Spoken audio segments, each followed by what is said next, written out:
เกษตรพัฒนาเฮาต้องใส่คูบูต้าสยามคือสั่งเข้ามาจากประเทศไทยเลยนี่นะนี่โอ้ยสีนี่ก็จนจะลึกเลยเนาะมันดนแหละมันเทื่อโอนแหละใส่มานี่โอ้ยมันจะปีเดียวตัวใส่มาได้หลายปีเนาะดี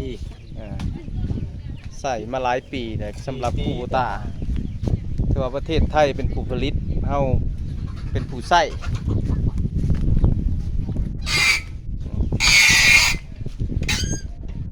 คือว่าลุยในยุคสมัยใหม่นี่เป็นต้องใส่ตัวนี้ส่วนหลายในทั่วประเทศลาวนี่ใส่อยู่ 90% เนาะตัวอยากว่า 100% ก็ว่าได้เนาะตัวใส่รถไถตะกี้นี่ในยุค 90 นี่เพิ่นใส่คุ้ยเนาะใส่คุ้ยไถนาแต่ว่ามายุคนี้เนาะทั้งประเทศไทยเพิ่นผลิตตัวนี้ออกมาเนาะประเทศลาวเขานำเข้ามาใส่อย่างหลงหลายเลยทนแข็งแห้งดีหมักคมไวนี่มันจัดให้คูบูต้าสยามคูบูต้า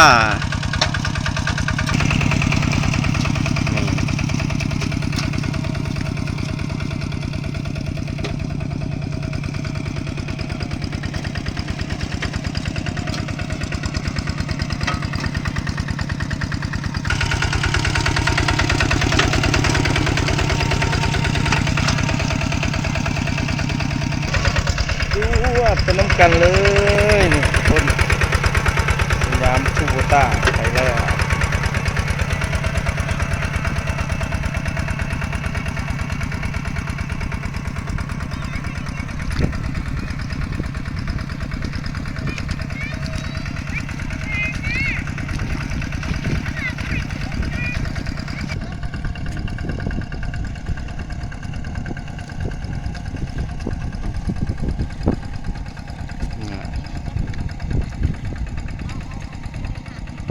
ดำไปไว้เท่าที่โอ้ประมาทเท่าที่ละก่อนเด้อพันดำหน้าได้บาทนี่ได้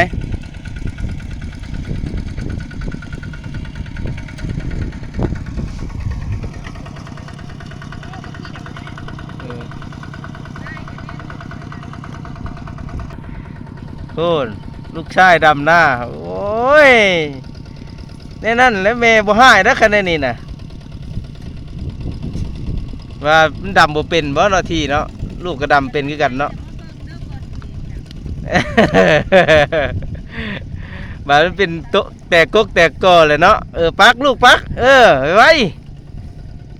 นั่นแล้วเอาลงอีก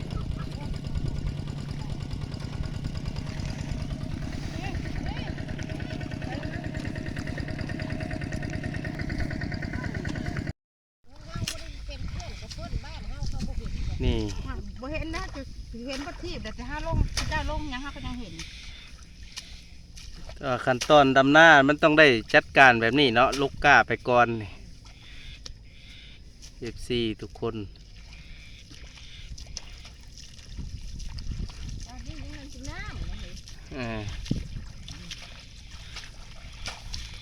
คือว่าลกเก่งแต่ได้ไม่ได้สองตาเลยแม่นบ่มื้อนี้น่ะมื้อนี้ก็ได้2 ตาเลิบแดงอีกเลิบแดง2 ตาเลิบแดงเอาตาหนึ่งเลิบแดง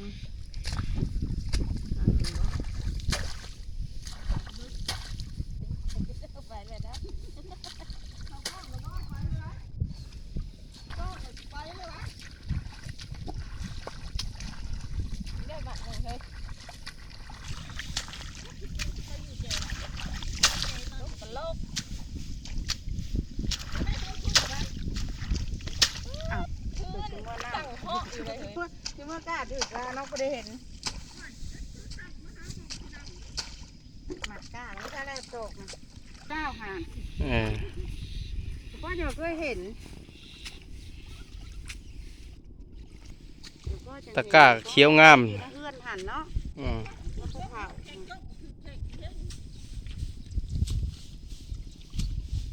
แล้วมากับ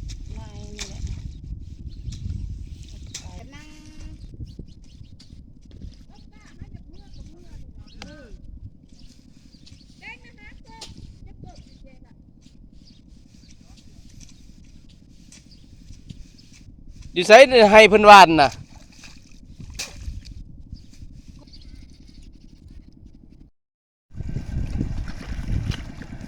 ถ้า FC มาชมการดำนาของพี่น้องสปปลาวมาเด้อ FC เด้อนี่เห็นบ่ผักส้มผักเสียไว้นำกัน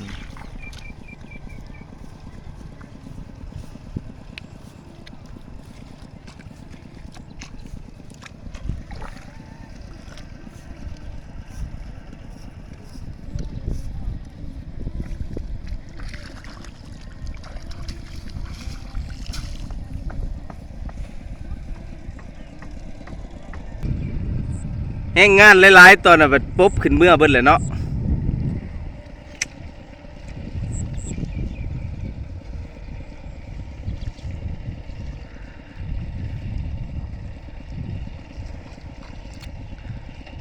มาเด้อมาเด้อมาเด้อมาดำหน้านำกันเด้อ FC เด้อ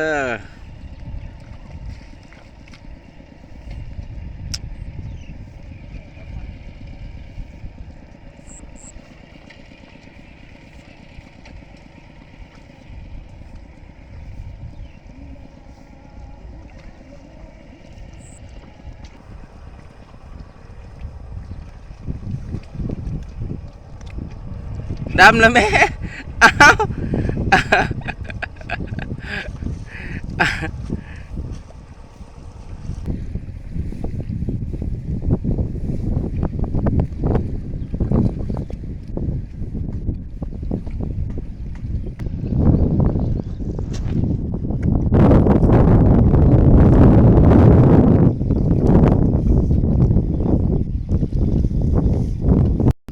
มา FC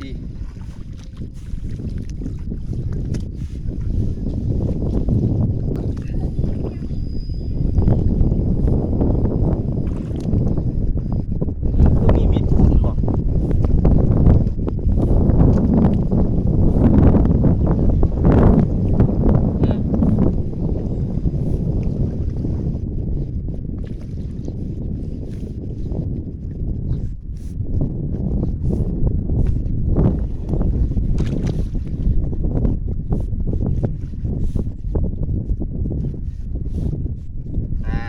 มีพลในลีปั๊บปึ๊บปั๊บพอดเวลาแม่นพวกมันตายว่าลิ้นถึงเวลาเพิ่นแหละ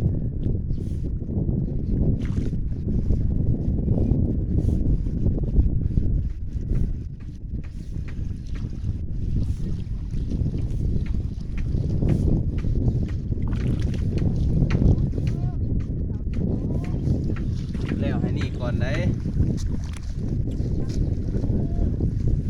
เด้อโอ้มืดครึ้มมาแหละ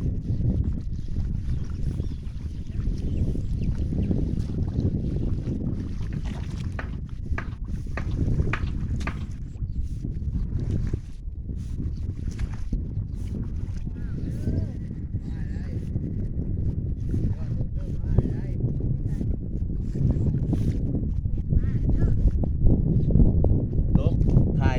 นั่นดำกลางสายฝนลงบ่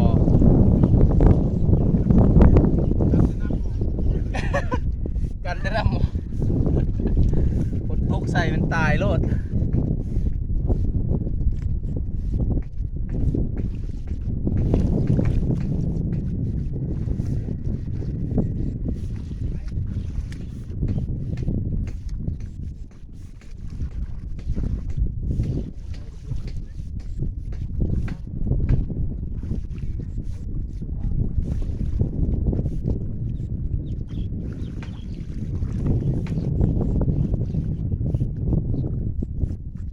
ให้แต่มันบ่แดดแห้งเนาะมื้อนี้ครึ้มคักปานหยัง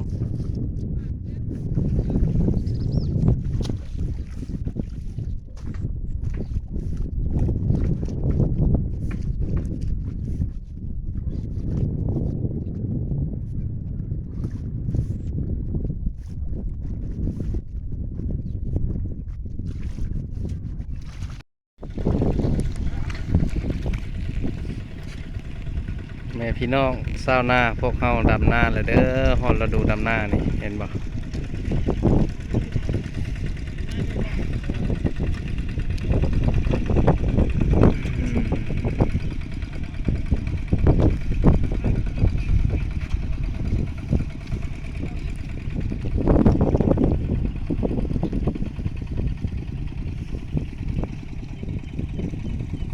มืออื่นลุยให้ใหญ่มืออื่น